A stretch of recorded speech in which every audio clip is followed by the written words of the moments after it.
Welcome back, Brickmaniacs, to the Bigger, Badder SitRep. Now, kind of our monthly show here. I'm joined by John and Dan and Landon. And we're going to kind of go over just what we've been doing this past month, what we're excited for in the future, and just kind of the happenings going on here at Brickmania. So let's start off, Dan. We haven't had you kind of in a video other than the Pacific Bricks one recently here. So just kind of give us a status of the encampment. How are we doing here at Brickmania? What can you tell us about how things have been this past month? Well, as you know, we've been super busy. I've been traveling, so that's why I've been kind of out of commission here, staying away from the videos. So getting ready to move our stores, which are in progress. So that's a big thing. Brickmania has 3 retail stores. We're in the GHQ right now. Currently, as we speak, the Woodfield Mall store is now closed in preparation for opening our new Schaumburg store. So they're doing the final preparation of that, getting ready to the walls are getting painted, they're putting in the plumbing, they're doing all, it's crazy. Basically gutted a new store, gutted an old store, and rebuilt it from scratch. So it's a great new facility. It'll be a really nice large space that we can do game nights, do special builds, do basically have the kind of displays that we have here in the GHQ. We'll be able to bring those out on the road. So that store is opening hopefully sometime second, third week of September. It's just a matter of like I said, getting the finishing touches on there, as well as opening the new store in Chantilly, Virginia. Ooh, exciting! Yeah. So that'll be open. We're not exactly sure the date. Hopefully this, in September. In anticipation of that move, we are shutting down our Mall of America store because that will end up being the new Chantilly store. So that will be last day of public business. Last day of business day will be September 2nd at the Mall of America. If you live in the Twin Cities area, if you're coming through town, come to the GHQ store. It's far bigger and better than the Mall of America store. We can do the stuff in here that we could never do there because the space is too small. So that's happening. So hopefully by the end of September, we'll have 3 locations, 1 new one in Virginia, and have, of course, consolidated our Minneapolis operation to just the GHQ store, which will have expanded hours as soon as the Mall of America closes. So starting September, look for new hours, store hours, expanded hours every day of the week. We did go to the Air Venture, doing a bunch of events. We went to Brick Fair, Virginia, went to the EAA Air Venture in Oshkosh, which is a huge air show. That was new for us. I think there's a whole separate video on that. You don't need to hear it from me. I did get a chance to sit in a short Sherpa airplane and talk to one of the pilots for the smoke jumpers. He's gracious enough to give me his T-shirt. Oh, that's why the T-shirt. Right. Smoke jumpers. So there will be a video, and of course that's relating to a potential new project that we're working on. We would like to get that short Sherpa available to the public. And if you don't know what that is, there will be a video on it for sure. It is the aircraft used by the smoke jumpers, which are the fire volunteers that literally jump out of airplanes into the fire zone to put out forest fires and wildfires. And we were, blessed, I guess, to meet some of the folks from the Montana branch, Missoula, Montana. And that'll be, subject of a video and hopefully a kit coming up soon. Well, and talk about firsthand research. Being able to walk through that airplane, getting ready to build a model like that, I don't think you could have done better than literally getting a tour by the guy who flies it. Yeah, the tour by that, I got to sit in the co-pilot seat and basically everything except fly the airplane. It was pretty cool. Or jump out of it. Yeah, jumping right. out. That's a job for another person. Yeah, no kidding. But yeah, we'll definitely, we did a lot of research, got a lot of information, are in the process of potentially putting that out as a kit. We really want to do it. It's right in our it's in our ballpark. It's a military aircraft, in that case used by the U.S. Forest Service. Real kind of cool little cargo plane that like to see it into a kit someday. But circling back from that, so back to the Chicago and Virginia moves, we also completed one of Brickmania's newest large builds, if you will say, the USS OHare. And so that was kind of, meant to be will be the centerpiece of the Chicago store, but was also kind of the first large build that was like a community effort here at Brickmania. Why don't you touch just a little bit about that process and kind of having all hands on deck for that? Sure. Well, you guys have seen the videos of probably you've seen it in person, like the USS Missouri, the USS Nicholas, some of the bigger ships, and the LST-325, the bigger ships I've done in the past. Those I typically have done by myself because I'm selfish and greedy that way. I wanted to not only do it, having fun doing it, but I wanted to bask in all the glory. This is a little different. We're kind of, I don't have time for doing stuff like that anymore. nor does it help the organization if I don't pass on my knowledge. So we as a team tried some new techniques to get this the USS OHare made as quickly as possible. Instead of me taking 3 to 9 months building a model by myself, we managed to pull the whole thing together in less than a month by using teamwork. We had our digital team help shape the hull digitally and print out a blueprint, which we've never done before, and it really sped up the process. We got that hull done in less than a week, and giving various people different parts of the ship to work on all came together really fast at the end. I mean, it was like a week to do the hull, and then a couple of weeks. It seemed like downtime, but there was really stuff going on in the background. Then a final push to get it all together in 30 days, getting a gigantic model, like 11-foot ship model, fully detailed, fully figures in it, lights, everything. I was pretty impressed on the outcome. We did bring it to Brick Fair, Virginia. We did bring it to EAA AirVenture. And so a few people got to see it, but you're right, it will be in Chicago permanently. That's one thing about our Chicago store is it will have room for this kind of stuff, which we were not able to do. We had this little display in the window at our previous store, but that's all, that's a thing of the past.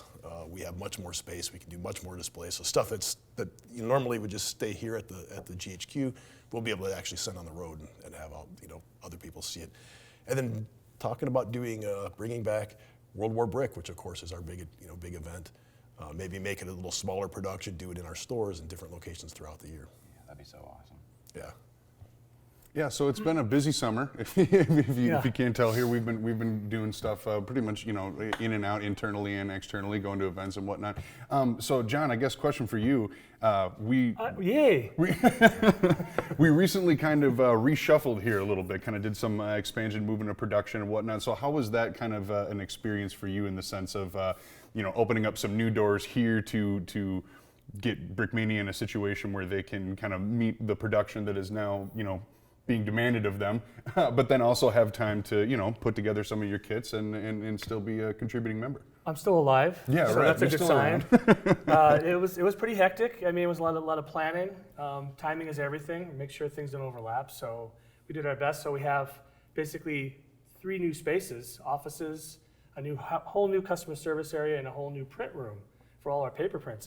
And these printers are like battleships, so we had to have a big space for that. So yeah, so we're going to be expanding. Then once those are in the new spaces, then we have room to expand our kitting and production, so we can actually make bigger, better, more of everything, right? So it was a challenging experience, but one thing about this company is everybody pulls together like a team. So whoever doesn't have time, or I should say whoever has time from another department, they come and help whoever needs help. Sure. So that's what makes Brickmania great. Is everybody works as a team. So made it a lot easier for sure. And now we're kind of all settled in, and we're getting ready for we'd say the peak season, the busy season as the holidays begin to approach and whatnot, right. and we can be comfortable in our new spaces, and also hopefully continue to grow from there. Yeah, I mean we have high demand for our product, and our customers demand that they have something to buy. So we need to provide it for them. So we're working as hard as we can to actually get ready for the busy Christmas season. Yeah. Well, and that actually kind of translates to my next point. So recently we've noticed a lot that there have been a lot of people who have been like, oh, bring back this modern kit or restock this, et cetera, et cetera. We've heard the requests, and we've also kind of begun to take some steps to move in a direction that is not necessarily new for Brickmania, but something that would be required kind of moving into the future to make sure that we've required the proper official trademarks to be able to produce these modern kits at the scale that we want to produce them. Can you touch on that just a little bit about how we're kind of getting ready to potentially bring those back? Sure. Well, there's a huge absence of sets that that have been sort of signature Brickmania sets, not just modern, but even like World War II. And what we've run into is that we're kind of hitting a cap where we can put our sets in with the stores and whatnot, and a lot of that has to do with IP rights. So it's an interesting. We're learning as we go that a lot of these modern aircraft are actually the names and stuff are trademarked by the producers, and we are making an effort to reach out to these companies and say, hey, we want to do your sets officially because store X, Y, and Z wants to have them, but we're not like a basement operation anymore. This isn't me just doing it as a hobby. We're actually a much bigger organization, higher profile, And in order to reach those I guess, the markets or places that want us to produce stuff, we actually have to do it properly. We're not just going to say, yeah, we can make, the Fighting Falcon, F-16 Fighting Falcon for you. We actually have to have permission to do it. So we are leading. We've approached the manufacturers, getting proper permission. It's a totally different animal for us. We're actually making contracts, working with the actual producers of these aircraft, which is kind of cool. I mean, think about it. Wouldn't that be, you walk into the gift shop of Lockheed Martin and you see all of our products there? That would be cool. It's like the next level for Brickmania. So we're working on it. We do have the F-16, coming out soon. Sikorsky products. You've been asking for the Blackhawk. Yes, we've got permission to do it now officially. So that's one of the reasons why these things have been absent from our product line for quite a while. Is that we've actually, while we're in negotiation with the companies, we decided voluntarily took them off the market, so you couldn't buy them. And that's going to be moving forward. Every place every property that we do, that we can find the manufacturer has some sort of way for us to make an official model. We are going to be doing that. That's our goal. It's a new era for Brickmania, and we want to make sure that we do it right and everybody's happy. And it's cool when you see our kits that have the logos of the manufacturers on it. It's going to be officially licensed by Lockheed Martin. That's pretty awesome. Pretty exciting. Yeah. So that's all in the works. It's not a quick process, and I know people are impatient. Hey, open a store here. Hey, do this, do that. Like, we hear you. We love to do it. We're moving as fast as we can. It's not all in our hands. We have to work at the pace of the slowest partner in this operation. Sometimes it's us. Sometimes it's the other guys. So that's just the way things work in the real world, and we're doing as well as we can, as fast as we can. So, but it's happening. Well, if that's not reassurance right from the horse's mouth, I don't know what else is. So hopefully that can put some of the concerns to rest. People can understand that all that kind of stuff is in the process. And yeah, we're trying to work on getting a store near you, but all this stuff takes time. These are the things that keep me awake at night. Okay, so kind of winding down the summer here as well. We had a couple of guest designers who were working with Brickmania to kind of come in and get trained into our kit standards and whatnot. Sam and Andrew, who were part of this team for the summer, and now they're kind of heading back to school, but are hopefully still going to be kind of a part of Brickmania in a design capacity from abroad. What was that experience like? I mean, literally any one of you can take this question. They were pretty cool guys to have around the office. It was fun to see what they could turn out. Right. You want to go? Well, I mean, you worked with Sam a lot, so at least initially. Oh yeah, so, Sam. Tell me about that. Having someone that is so enthusiastic and willing to literally do anything and learn anything makes it so much easier to do our jobs when we don't have to drag him kicking and screaming. He was like, I want to learn and teach me your way, and he's studying toy design, so it's a perfect fit for him. Andrew, he already had like a following, and people really liked his work. He's famous for the Hello Kitty tank and all that sort of thing. So he's a brilliant designer. He just, we have certain ways of doing things, techniques, things that have been developed over the years that we are able to share with these younger designers and help them even improve even more than they were already. So I would probably say that they left being better designers, or at least more knowledgeable designers, because looking at different techniques, different ways of doing things really helps your building style. Sure. So. And the one thing that when you're modeling, say for yourself, you can do all sorts of weird stuff. You're totally happy, like, oh, I can do this. It's really tricky, but I can make this certain technique work. And sometimes that doesn't translate into a mass production kit where people might get. We have to be conscious that our customers don't get super frustrated because a technique that we use is so difficult, or 5 one-stud connections in a row. Right. Right. Or will work. And that's one thing. When we've learned this the hard way, that Lego bricks soak up moisture. Our Lego pieces that we have, some of them are 20, 30 years old. They stick really well because they swell up. New bricks right off fresh from the factory that we're getting to put in our kits, they may not work so well. So we have to work on improving connections, and we have to pass that knowledge on to the new guys that are coming in. So I don't think that Andrew or Sam are going to be going away, but they are going back to school. So we won't be seeing them as regularly while they're in school. Hopefully next summer we get them back, because they've made some great contributions to the product line, to the company. It was cool seeing 2 different builders. Sam, he's not really known in the Lego community, but seeing him kind of go through that process of really learning the system super well and how we sort the parts.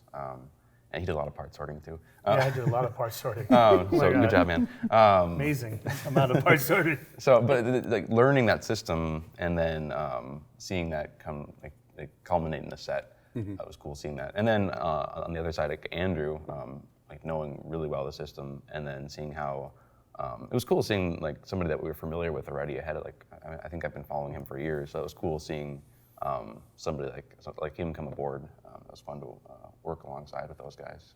Yeah, so see the whole process. There is potential for, if you're maybe a student looking for an internship, or a builder that's has some I guess some notoriety. You have a bunch of stuff on Instagram, Facebook, Flickr, whatever.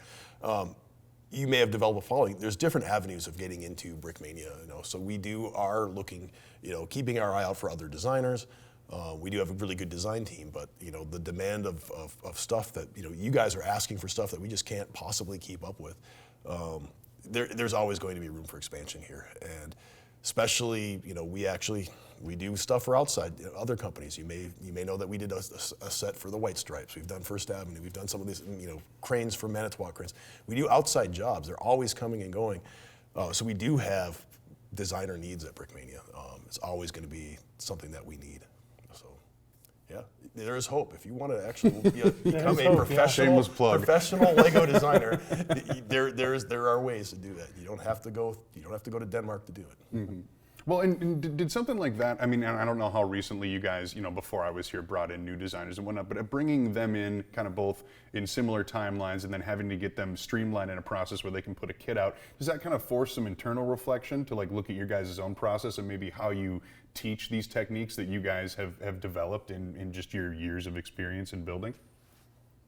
Yeah, well, that's very true. I mean, we have to make sure that first of all, when they come in, we have to have some sort of a plan. Mm-hmm. So, and Sam, I believe, he approached us to say, I would love to work with you guys and become an intern. Mm-hmm. So we had to develop some sort of a plan so he could come in and feel like he knew what was expected of him, Sure. right? So yeah, you're right. We do have to look at our sort of internal processes and make sure that we're able to support them, give them the tools that they need so they can be successful. That was really important.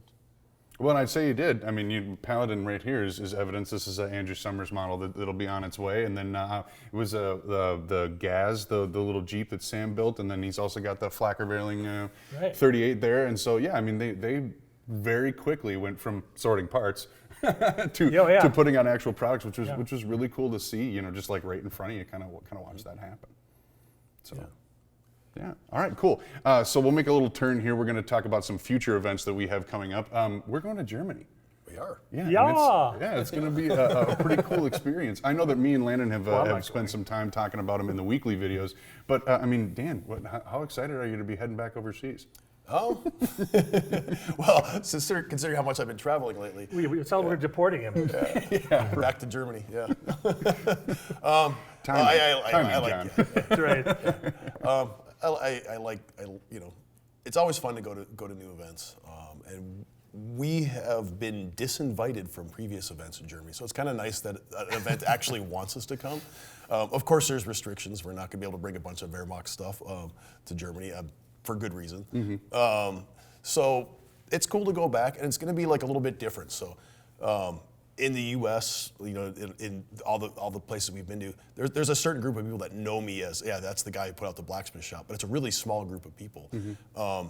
Everyone else knows me as the guy who puts out all the big ships and produces big ships and makes the military stuff. They don't really have that connection. They don't even realize that I'm the same person.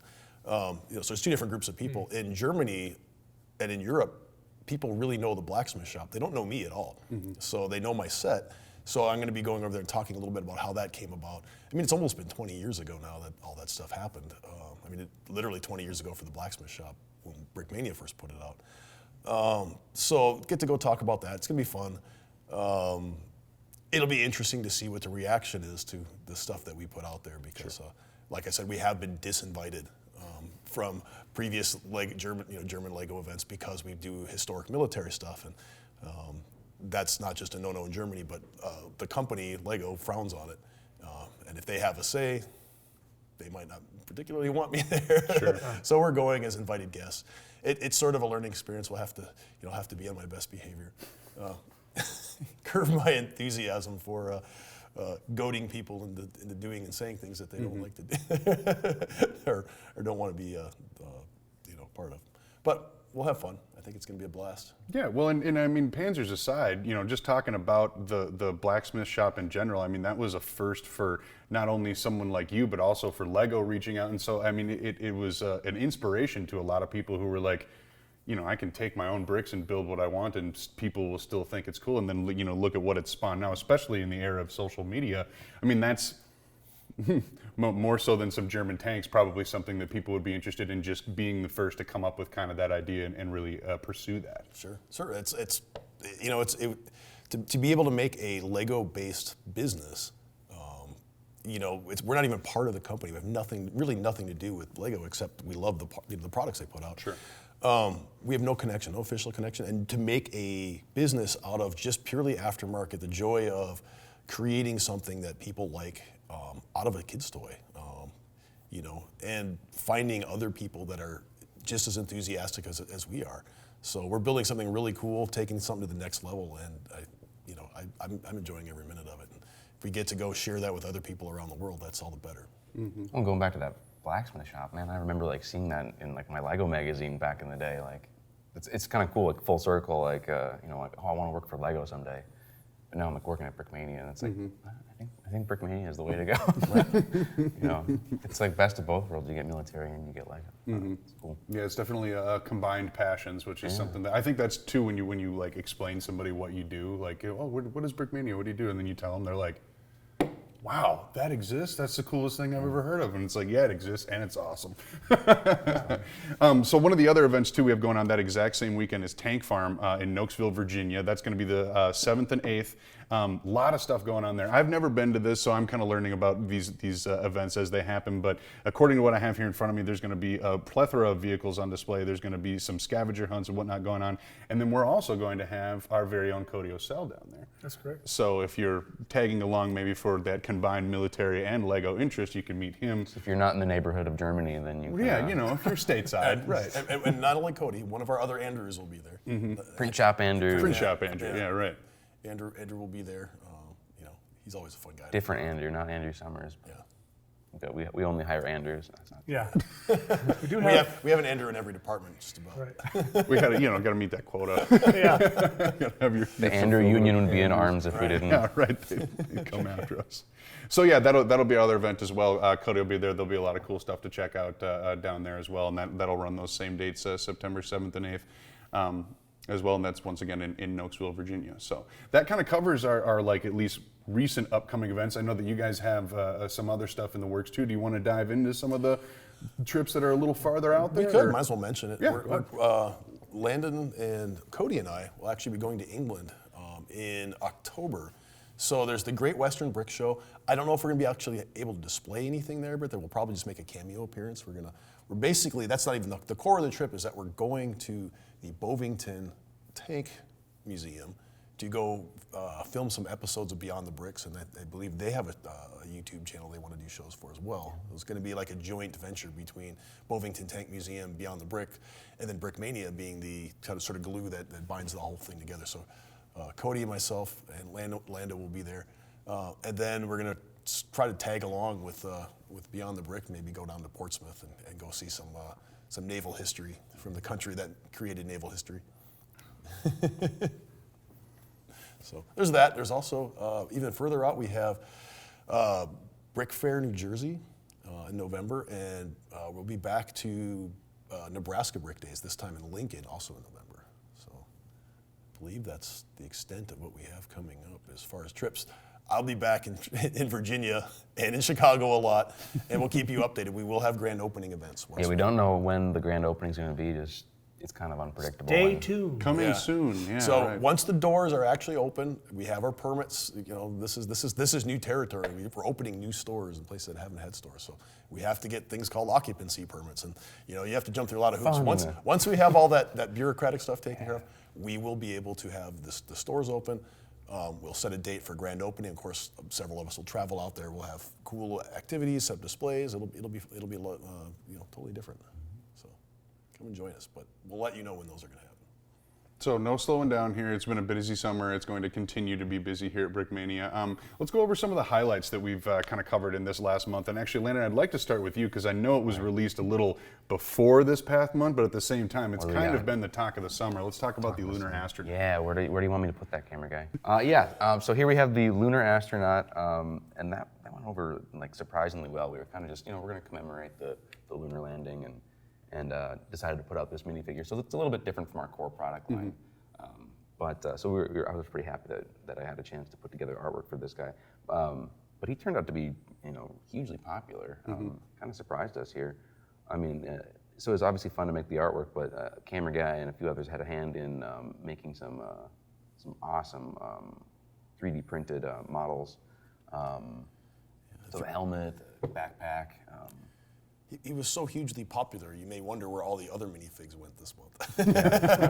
we literally had no time to make anything else except for lunar astronauts. So it's cool. Like this is truly a team effort to produce a figure like this. I'm really loving how these 3D printed parts came out, and hopefully it's paving the way for some future. Maybe even injected mold and stuff. Who knows? Right. We're exploring part of our expansion. Every avenue we're exploring it. So even had some. We sent one out to Adam Savage. Yeah, absolutely. Just kind of it's just like, hey, let's send it out to Adam. He's a space nut. He's a space nut. He made his own suit, So it's cool seeing on his like Twitter and Instagram. Yeah, posted up a picture with this guy. So that was cool. So he seemed to like it. Hi, Adam, if you're watching. Well, and I know that we had that date circled, the initial release date, the anniversary date kind of circled on our calendar for quite a while, talking about like, all right, we'll see what is available for us to potentially take a run at making a minifig that would be up to our scales, because obviously that wasn't important to everyone who was doing that. Is that a shot at Lego right there? No. I'm just saying that we focus on making sure that kind of stuff is historically accurate, and a lot of that involved you guys kind of paving the way of that 3D printing. Touch a little bit on how you went from nothing to figuring out how you wanted to kind of design this in minifig scale so that it looked as realistic as it does. Sure. I mean, I guess the first thing, Lego's Lunar Lander module is, it's a gorgeous set. We just thought the figures could use a little bit of improvement. They're working with the parts library that they have, and sometimes they decide to make new parts, but I guess they decided that some scuba diver outfit was good enough for the set. But yeah. So we just, it's all about choices. Yeah. They put their money on the metal, the flat silver parts. They spent all the money on the flat silver parts. So. Right. So keep the price down. I'm sure they just use stock. Yeah. I mean, it's an awesome set. So, we wanted to make a little bit better minifigure. So I guess that's what we do sometimes, right? But you shouldn't be. So don't think that this was actually a reaction to Lego's figures, because we actually had our Lunar Astronaut slated to come out on the anniversary. We did that more than a year ago. So when we actually dialed back our space race theme, we left the Lunar Astronaut on there. And it just happened to be a coincidence that Lego released their set. And it sort of forced us to up our game a little bit. We saw their astronauts, we're like, oh, that needs some help. And it pushed us, because our astronaut was almost, it wasn't similar, but we were going the same route using just stock Lego pieces. And then we saw Legos and like, it forced us to be better. So it's kind of cool. We're like, it's almost a friendly competition that is developed. When Lego puts something out, we could do better. They put something out, and vice versa. I mean, they are the standard. So we're always looking to them to like, we need to be at least like as good as these guys are doing, and they're doing a great job. As good. As good, if not. We need to be twice as good. Right. That's always like that's the baseline right there. So, well, and some of it too is if you're going to react the lunar landing in your sandbox, and you're going to explore with your moon men, and you get one of them lost or whatever, maybe the Lego figure's a little bit better than what I think they're aiming for a little bit different of an audience compared to what we're going for. So, yeah. Going back to the minifigure, like kind of the artwork, that's my territory, but it's also cool working with people in other departments, 3D printing departments, to get these different parts made, and just seeing them produce these really awesome models digitally, and seeing them come to life. You know. I was gonna say, if you're gonna put your lunar lander in your cat box, just be careful of meteors. Oh. Meteor strikes. Excuse me. Meteor strikes. What am I supposed to do with that, John? Don't put your lunar lander in give your me a cat line. box. Cat box labeled Area 51. Okay, we'll move on from there. Okay, so let's touch on one of the other minifigs though that was Just released saying. too. Yeah, we know. We heard. The Russian Sapper, which is floating around the table some here, I believe. Yeah, right The up Russian here. Sapper. Yeah. So obviously because of the popularity of the Lunar Astronaut, we have rolled back the amount of minifigs and actually have focused quite a bit on restocks too, because we've had a couple of sales that have really affected our minifig inventory, and so we've been trying to get those kind of back online as fast as we can. And we're not being successful. So you guys are buying minifigs as fast as we make them. So if you're you see something you like, don't wait, because you'll be sorry, because we can't make them as fast as you guys are buying. Yeah. So anyways, but the Russian Sapper was kind of one of those that was very popular on release, and also kind of allowed you to explore some new techniques. You want to just touch on that a little bit? I guess it's cool trying new techniques. Let me think what have I all done on this guy. There's a little bit of color shifting going on the uniform, so it's not just a plain dark tan going on. There's actually some simulated fabric, some shadows, simulated shadows, and of course the camouflage pattern. Texture printing, so that was kind of the first time I think I tried that would have been on that K-Pop Life Fest, for which that was at the PT boat. And then on armor for the Stormtrooper, the World War I German Stormtrooper had some armor that was kind of this is kind of the precursor to this one. Well, those bolts on the helmet are texture printed. Yep, and then that was a new thing I've tried that on the Stahlhelm before, but this is the first time doing this on the Russian helmet there. That's pretty cool. Yeah, it's fun. Just it's a subtle detail on that helmet, but it's a culmination of a lot of little things. A newer technique that we've been working on would be these 360 printed heads, which enables the helmet strap to actually go all the way up the side perfectly, coming from the side. Whereas normally when you're printing on just the face, and if you want to have a helmet strap, it's kind of scrunched to the front of your face. It's kind of a little unsettling, I think. When It's like you're in a marching band. Yeah, exactly. Yeah, it looks. Lego has a minifigure, like honor some guard. It's the Royal Guards. Yeah, so that makes sense for that figure, but that's not how helmet straps actually look in real life. So either you have to print it like 3 times, the face, the sides, or you can print it all the way around 360. So it's quite an elaborate setup that we have to get this thing going. And that, once again, very popular minifig, sold out very fast. And so now we've kind of come up with, listening to the reaction, kind of come up with a potential solution, and that's the minifig of the month. Do you want to kind of touch on going forward how that's going to be the plan to hopefully get a minifigure in the hands of everyone who wants one upon a new release? So minifigure of the month, we're shifting gears here a little bit. We're going to try, and anybody who wants one, up to probably 1,000 copies, I think we're going to cap it out there just because I don't think we have capacity to go, who knows? Well, it takes a while to get the parts, so we're going to basically buy enough parts to potentially make 1,000. Yeah. And if it's super popular, maybe we go over, but that's the plan, is to cap it at 1,000 or go the whole month. We don't want to completely deplete. It's hard to go beyond certain numbers with certain parts. So we don't make them. We rely on where we can scrounge up around the world. Yeah. So we're gonna try and make as many as we possibly can during that month, and that month is the only time you're going to be able to get that for the foreseeable future. Guaranteed for that month, and then we'll see down the road. We have so many. Yeah, so it's like if once that month is gone, I don't know when the next time we could or ever will get to that figure. So we're gonna make a lot of them so everyone has a chance to get it, but I don't know if we're gonna restock them anytime soon after that. So yeah, we're gonna try and see what some really popular minifigures will be making those next. Next up is the 82nd Airborne. So the 101st Airborne is hugely popular. We got a lot of requests for the 82nd Airborne as well. So I'll be doing that minifigure next. I'll have the kind of the field applied camouflage on that uniform as well. So. Right, I saw some of the test prints yesterday. Production started on it already, and They're cool. Yeah. If you thought the 101st was cool, wait till you see the 82nd. So. Very cool. All right, so kind of a new initiative, but also one that hopefully will make some people happy. And then obviously, if you see something that you want, it won't be one of those things where you go to the website and in an hour and 45 minutes, it's gone. or less.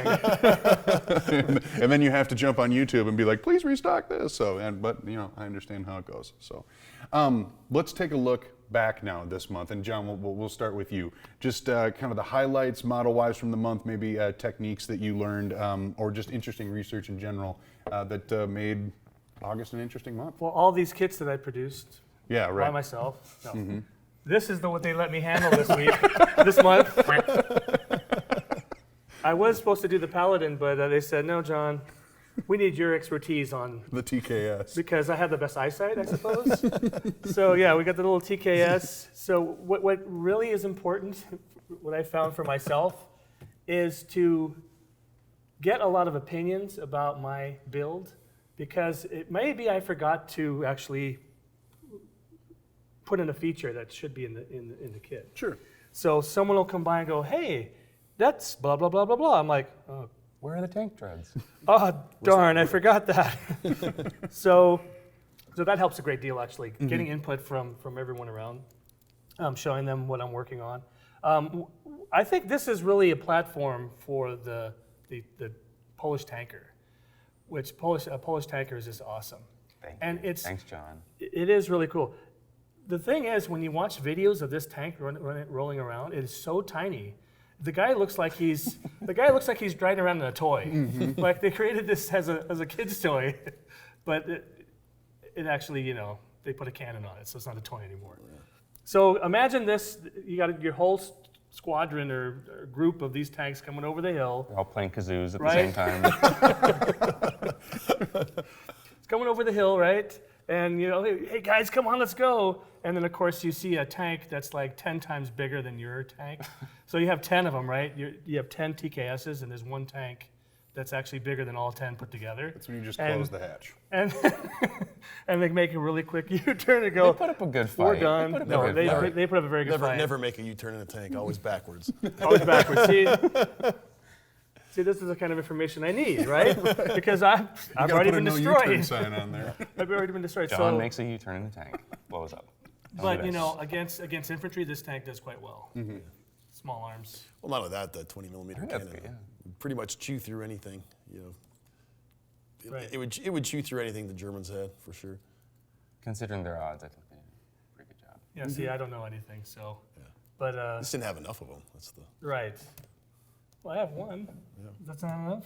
Anyway, so that was a fun build. Mm-hmm. Again, it's really I learned from another build on what to do about the tiny little tank wheels down here. Mm-hmm. So I used that, I think, on another vehicle recently, or at least I got the idea from the Weasel, M29 Weasel. You heard it first here. Yeah, the M29 Weasel. No, I mean this one before this one. I think there's another tank we had in our arsenal, or some idea I got, and then helped me figure out to do these tiny little. Sure. It was a Terminator, wasn't it? The Maybe. brick separator. Oh, I know what you're talking about. Anyway, so yeah, and it's trial and it's usually what it is just trial and error to see what works.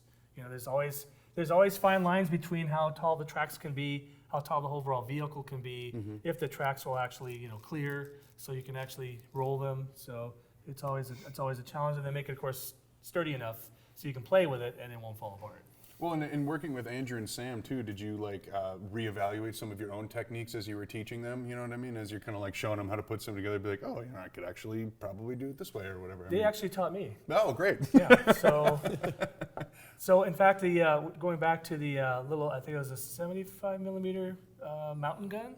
Is that right? Yeah. 76 millimeter. 75. The 75 millimeter Japanese mountain gun. Yeah. Actually, Sam was helping me do some of the L-draw on that. And he said, "Hey, why don't we add this?" So he had some good ideas on that. So yeah, I'm not too, I'm what's the word for it? I allow folks to give me advice. I'm not gonna say, "Oh, I know everything," which I don't. So it's great to get input from others, and if it's valid And if it makes the kit better, I accept it. Well, and I know you've been really busy coordinating the move and doing a lot of this stuff Yeah, I too. feel like they're kind of slighting you here with this No, one that's about model as much here. time as I had to do that. I was going to say we're not taking any shots. John's not going anywhere. We're just. I made you know. one. No, it's adorable. Look, I mean, look at this thing. It's cute. You I can think the actually previous month you had quite a few bigger models. you can hang it on your tree for Christmas. It's really adorable. So, Polish Christmas. Polish Christmas, yeah.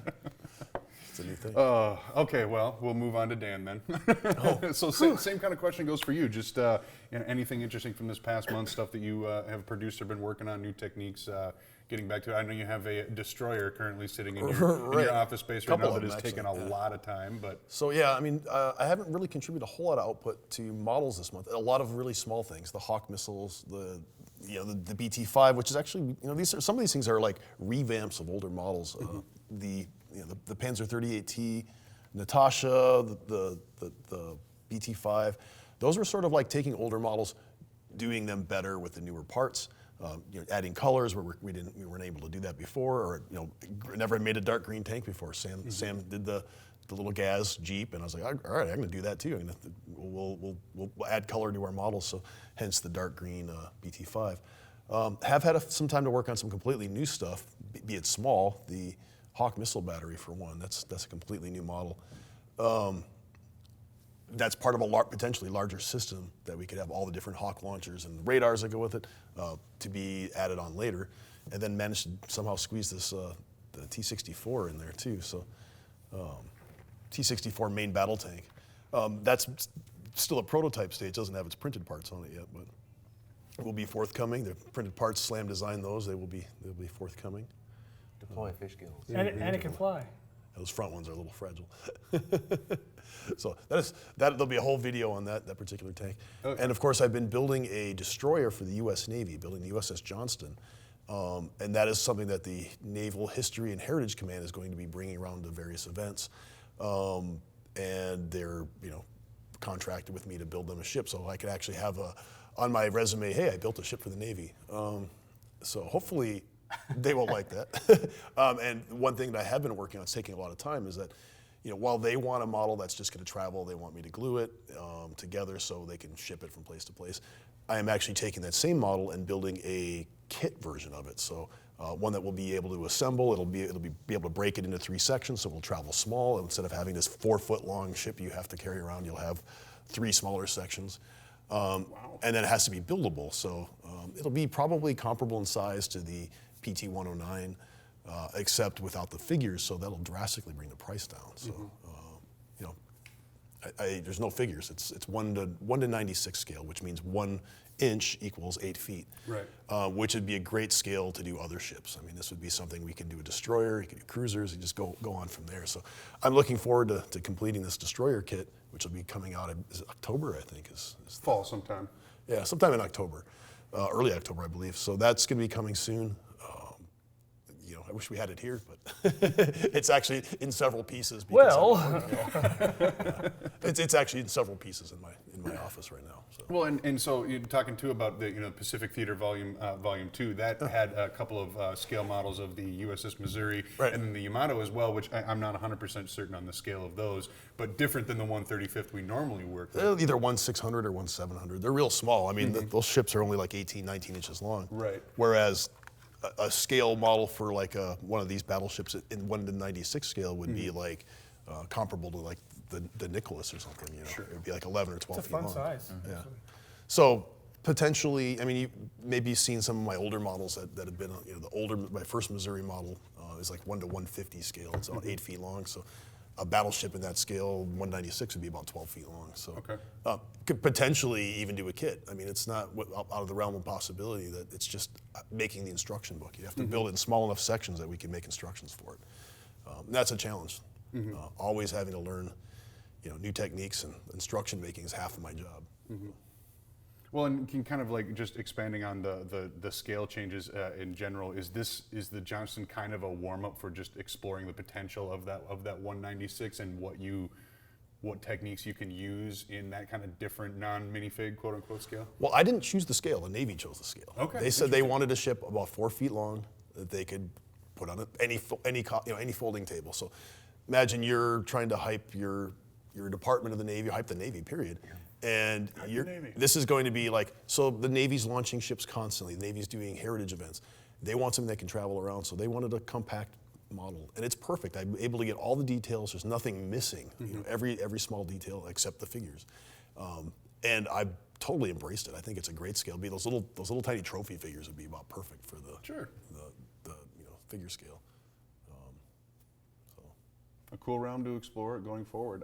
Let's touch a little bit about Pacific Theater Volume 2. We've been getting requests left and right for Volume 2s of just about every book we have out there. Now we've moved bigger, badder print shop, kind of getting ready to gear up for some of that stuff. I know we've got some others in the pipeline coming up, but this was a really cool release along with kind of the Overlord bricks, the 2 successful books of the summer. Just kind of touch on like what goes into that, the compilation effort, the reviving old models, and making sure that it's all in there and easily or accessible, I guess, than something with a higher price point.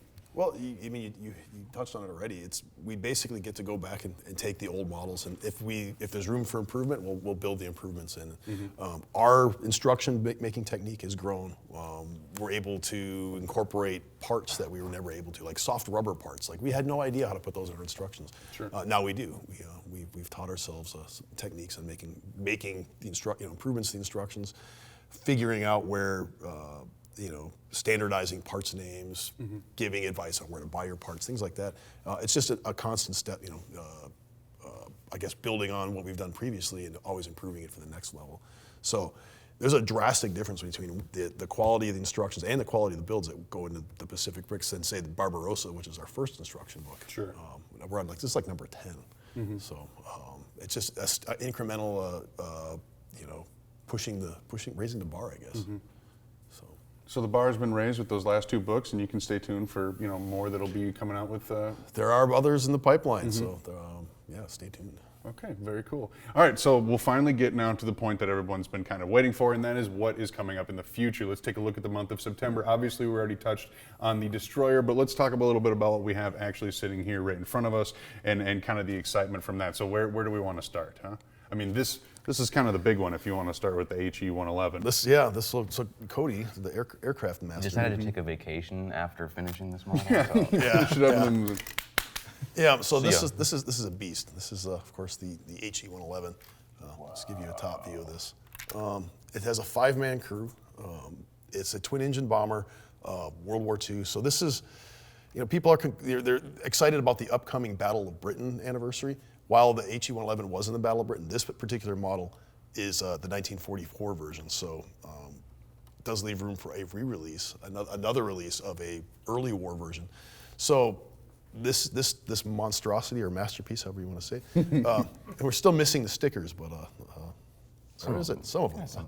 I think the canopy's on there. Oh, they're all. And I think the top ones will be printed too. So it's a prototype. So there's a bunch of figures that'll go with this. Yeah, as well. it comes with a full crew. Hear them rattling. So it's got a functioning. Bunch of brick Cody arms. claims that there's a functioning bomb base with including Oh yeah, the it's bombs awesome. inside. I don't know the trick. I don't want to presume. So, We'll, yeah, we'll I save won't try that to for a future. I was going to say I won't try to episode. show it off, but the play features available are really it cool. Bombs away. It's kind of cool. Yeah.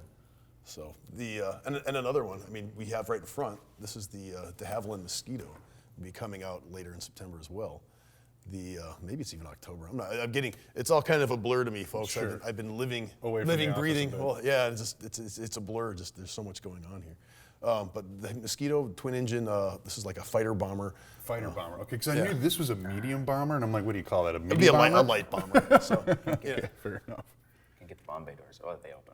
Whatever. Yeah, there's even a little bomb in there actually. But. yeah, we'll have Cody, the Cody will master of demonstrate master. that. Yeah, the designer's desk all in time. ham We're just kind of fisting coming and- through to look at what's up. And then the Paladin we have here, the Andrew Summers Paladin, this is actually the prize for our Pacific Theater monthly mock contest. I didn't break it. It's break supposed to be that. everything. Yeah. So next week we'll announce the winner for that, but that is the prize. And That's what a one of muzzle Do I still have break on time the to enter? So this is this is pretty cool. Has all the play features you'd expect in an M109. No, in a real Brickmania. In a real howitzer. Yeah, so 105 millimeter howitzer. The cool thing is that gigantic muzzle brake. That is a 3D printed muzzle brake. It doesn't even Gorgeous. look. Yeah, It's sort of like the art of 3D printing is being elevated by the Brickmania design team. So, or the print team, the Orange Line. Yes. Well, it is interesting to see. You know, I mean, you even talk about something like the Lunar Astronaut, and then the Tiger muzzle brake we have on the artillery, the anti-tank gun up there. It's like it's a evolutionary process, but when you watch these techniques get more and more refined, I mean, that is dang impressive for 3D and printing. I mean, we've seen kind of where it's come from, and that is really cool. It looks like an injection molded piece. Super smooth. Mm-hmm. Right, and there's some other things coming. There's some tanks coming out. We have the T-64. So kind of going into our main battle tank line. So T-64, if you didn't know, was the Russian state-of-the-art tank for most of the 70s, 80s, 90s, and even today they're still being made in the Ukraine, in fact. So T-64, that is basically as it was with T-64A. At the height of the Cold War, this was the state-of-the-art Russian tank. These were in Berlin. These were facing the front line, the best of the best that the Allies, the Western powers, NATO had to offer. You don't see a whole lot of pictures of them because at the time they were actually pretty secretive about this weapon system. So there's not a whole lot out there on it. It was actually kind of difficult to research because of the nature of the Cold War. And then these things are all retired. Cold War's over. They're not being used. So. It was interesting to do the research on this thing. So T-64, not just an improved T-62, it's a completely different tank, or T-55. It's the precursor to the T-72, which is basically just a junk version of that. So this is the state of the art of the Soviet tank industry in the 1980s. I love the low profile of the turret. I just think it looks so cool. It's like just a little bump sitting on top. Right. Well, it just packs a punch. You have a 3-man crew. You can eliminate the loader. They have this auto loader in there that makes this thing a really fearsome weapon. It can shoot 5 of the same rounds really in rapid succession before they have to reload the auto loader. It's pretty cool. Yeah, I'm excited for that to come out. So Very cool. Did you want to touch on the M29 Weasel? Touch on it? I know we don't have it sitting for. Well, it's because it's on your desk. I You're dropped working it. on it. You know, I cleaned out the Well, little it's going to case. have a really cool fabric top. Yeah. You see a lot of them rolling around with fabric tops. The one the video I used actually has a lot of reference. You can actually drive your little M29 around the streets of your little town setup. Maybe your first vehicle, M29 Weasel. And of course, it's very easy to modify if you want it to be more historically accurate to World War II. But yeah, it's a cool little kit. It's a fun. It's a little toy-looking vehicle. They actually have one. I went to Tank Farm. I think it was now 2 or 3 years ago. They actually have one there on display. It's really fun to look at. I mean, it's like the smallest. Besides like a German motorcycle, it's like the smallest thing they have there. it looks like a double-wide bathtub with tracks on it. Yeah. So that's coming soon. That's the whole shape. It was a fun little kit to work on. I don't mind doing the little kits because there's so many things going on at Brickmania. We're growing so quickly. We have stuff to do. Sometimes those small kits take a lot of time too, though. Well, the fabric cover, I mean, luckily I have Slam to sort of, I get it to a certain point and he's like, okay, that's fine, John, I'll take it from here. And he makes all the correct decisions when it comes to fitting it onto the vehicle. So it's fairly easy for someone to actually attach once they get the kit in front of them. So Very cool. Yeah. All right, well, cool. Thanks for transitioning that for me because I think it's about time that we're going to bring in Slam over here and talk a little bit about what he's been doing this past month and whatnot. So let's take a quick break and then we'll come back with Slam.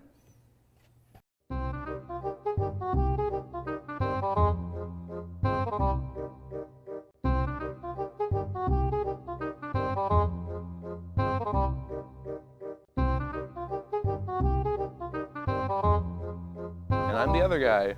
He's the other guy.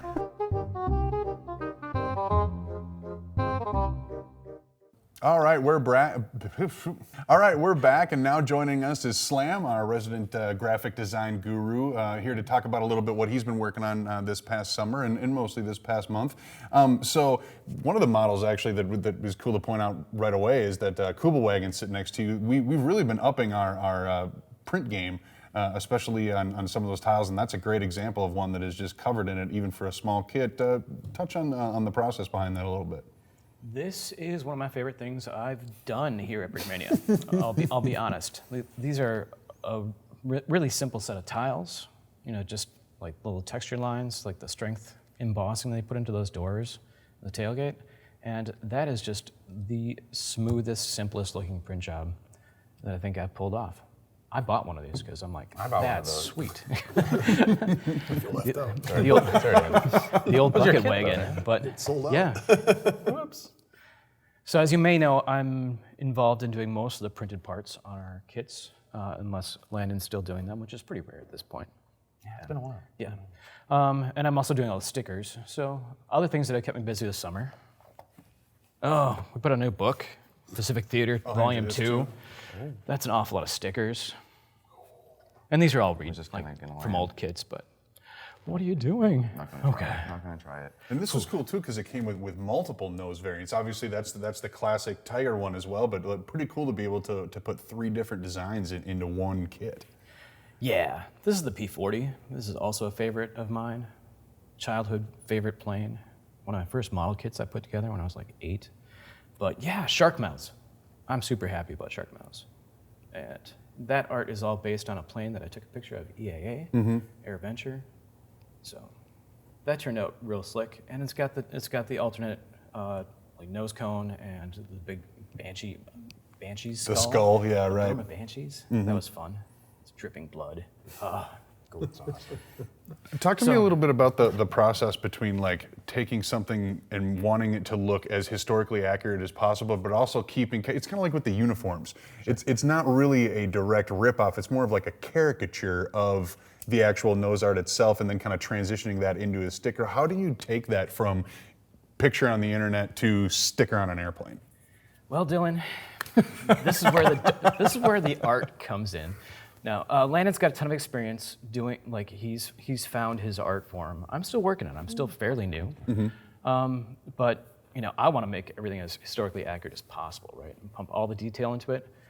And then I have to specifically pull stuff out, to make it simplified for a small part. Sure. And so I'm still trying to find that line. Sometimes I get far too detailed still. Sometimes it's too simple. But like finding that fun point halfway in between is really, you just gotta feel your way to get there. That is absolutely the hardest part. Is feeling your way there? Yeah. Because it's easy. Yeah, sorry if you don't mind me interjecting quick. That is one of the hardest things that I even found. Early on, it's like it's easy to try to get every single detail. Especially when you're working on a screen. You can just keep zooming in. Sure. But then it's like once you pull away, it's like on a camouflage pattern or something, it just would turn into some mush. So it's cool seeing you slowly refine and dial it in. So that's the hardest part. So but it's cool. Yeah, I think I'm getting better every day. The perfect caliber is really showing off the. Well, and talk about cramming in historical detail into a really, really small canvas. You've really taken the lead on our perfect caliber initiative, if you will. What kind of techniques do you use to get some of that detail crammed into that little brick arm? So the first thing to figure out when designing a perfect caliber is how small of a dot can I print, right?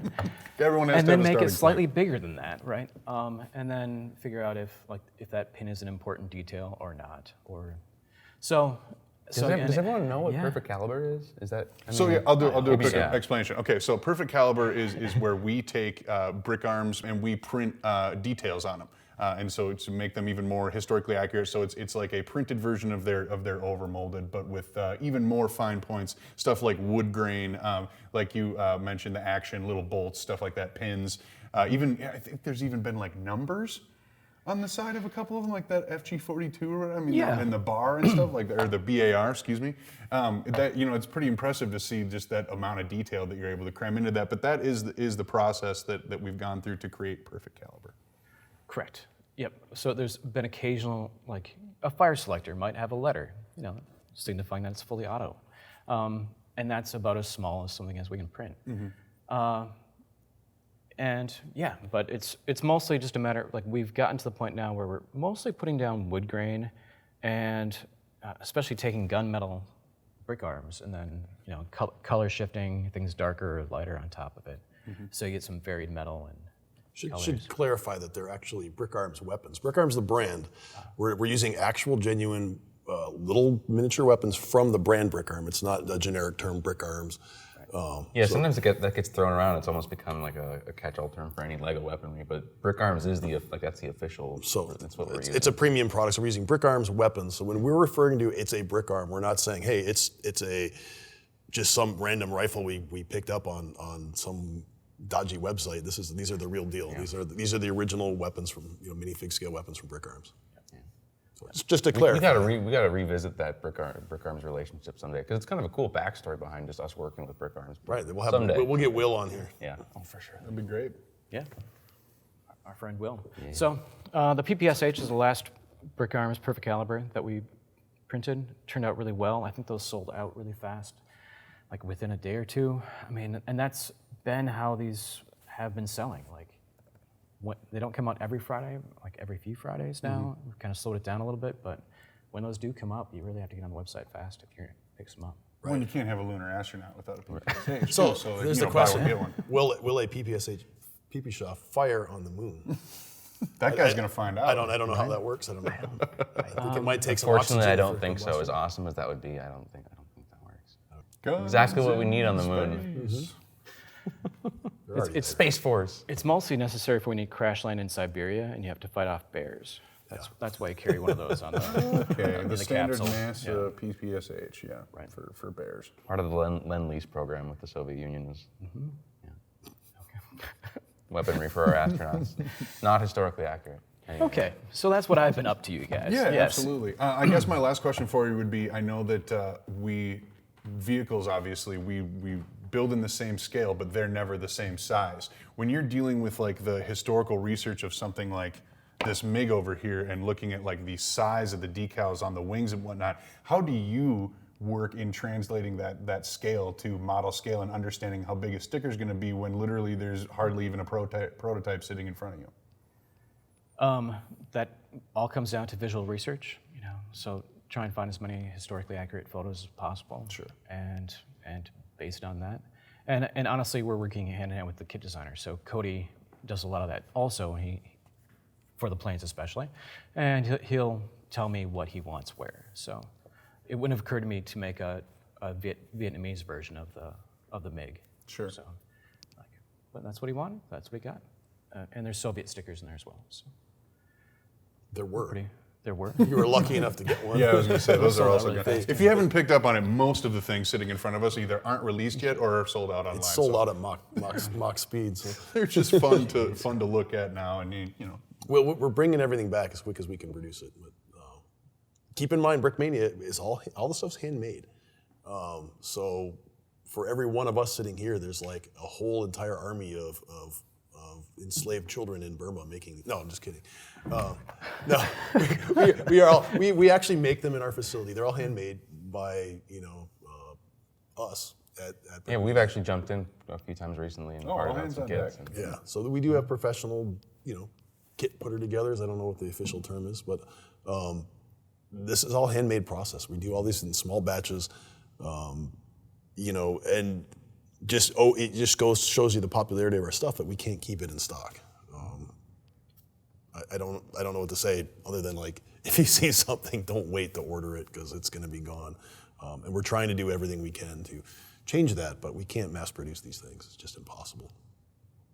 And that's part of what brings it its charm too, is that it's something that is created in small batches. And even as we try to increase the size of those small batches, I mean, they are what they are in the sense that, we can move as fast as we're able to, and at some point you reach your limit, and then you just try to keep pushing yourself from there. And I definitely say that even in the short amount of time I've been here, I've seen everybody working to the max, and it's cool to be a part of a really group organization where there's no hierarchy when it comes to part sorting, because if the kits don't get out, nobody gets paid. So yeah, that's a fact. You got to make sure that there's product moving, and that's a cool thing to see. So, anything else you guys want to touch on?